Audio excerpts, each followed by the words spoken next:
Yesus menjelaskan bahwa kenaikannya ke surga adalah untuk kepentingan mereka. Bahwa kenaikannya ke surga adalah untuk kebaikan mereka. Dia harus pergi untuk keuntungan mereka. Kita perlu memahami bahwa kenaikan Yesus ke surga adalah suatu kebaikan dan keuntungan bagi murid-murid Yesus dan bagi kita dibandingkan kalau dia tetap berada di bumi. Yesus naik ke surga karena dia sedang mengalami yang pertama adalah pemuliaan, glorification, awan Shekinah, awan kemuliaan. Dia kembali kepada alam kemuliaan yang ditinggalkannya waktu dia turun ke dunia untuk berinkarnasi. Dia menerima kembali kemuliaan yang dia miliki dan dia nikmati bersama Bapa sejak kekekalan sebelum dunia dijadikan. Dia masuk dalam penobatannya sebagai Raja. Yesus ditahbiskan naik ke tahta menjadi Raja. Duduk di sebelah kanan Allah Bapa. Bukan hanya itu saja, tapi dia punya otoritas dan kuasa atas seluruh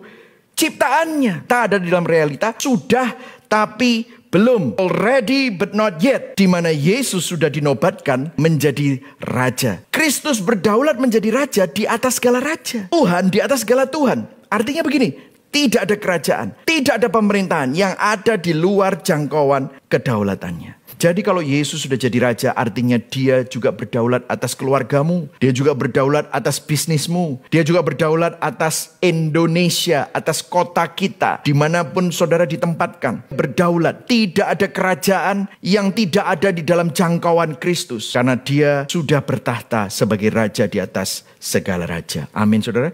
Jadi hari-hari ini kalau saudara khawatir, pandanglah kepada Raja. Ingatlah hari ini kita merayakan bahwa Yesus sudah naik ke surga. Yang pertama dia menerima kemuliaannya kembali. Yang kedua dia dinobatkan menjadi Raja. Pencurahan Roh Kudus, Pentakosta. Yesus perlu naik ke surga agar Pentakosta dapat terjadi. Untuk apa? Untuk menghibur saudara, untuk menguatkan saudara, untuk menolong saudara, untuk mengajarkan semua yang pernah diajarkan Yesus. Mengingatkan semua kata-kata Yesus di dalam hati kita semua. Roh Kudus dicurahkan ke atas gerejanya, ke atas hidup saudara dan saya. Untuk memberikan kuasa, untuk memberdayakan kita semua. Untuk melakukan misinya di dunia. Sebagai imam besar. Jadi Yesus mengerti persis apa yang sedang saudara gumuli, takuti, khawatirkan. Semua yang kita alami, ketakutan kita. Dia pernah mengalaminya dan dia menang atas semuanya itu. Tuhan itu apa peduli ya sama hidupku. Saudara lihat 2000 tahun yang lalu kan sampai sekarang. Doa yang sama yang dinaikkan Yesus masih dinaikkan di surga. Dialah imam besar saudara dan saya yang masih berdoa. Peliharalah umatku di dalam namamu. Saudara, doa Yesus ini bagi kita adalah suatu jaminan. Katakan sama-sama jaminan. Kenapa? Untuk senantiasa kita dimampukan bertekun dalam iman. Dalam ketidakkonsistenan kita. Saudara dan saya dipelihara.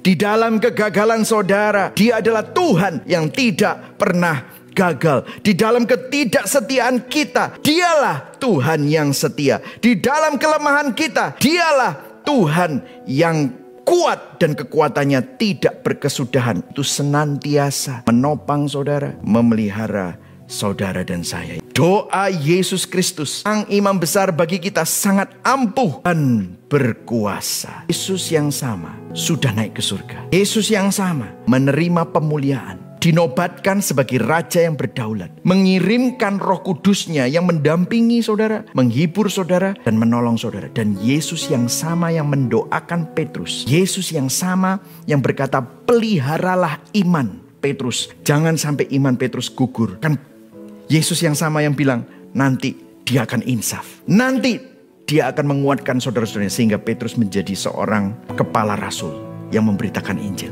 Yesus yang sama juga bersyafaat dan mendoakan saudara saat ini juga. Di saudara hari ini, Kalau saudara bilang, siapa yang peduli sama aku? Tidak ada yang mendoakan aku. Mungkin pendetaku tidak mendoakan aku. Mungkin hamba Tuhan lupa sama aku, padahal aku sudah baik sama hamba Tuhan itu. Mungkin suamiku meninggalkanku. Mungkin istriku meninggalkanku. Mungkin orang tuaku sudah tidak lagi peduli sama aku. Mungkin anak-anakku meninggalkan aku, dan saudara seakan-akan seorang diri. Let me tell you, waktu saudara mendengar firman ini, Yesus mendoakan saudara. Yesus berdoa, pelihara iman si A, si B.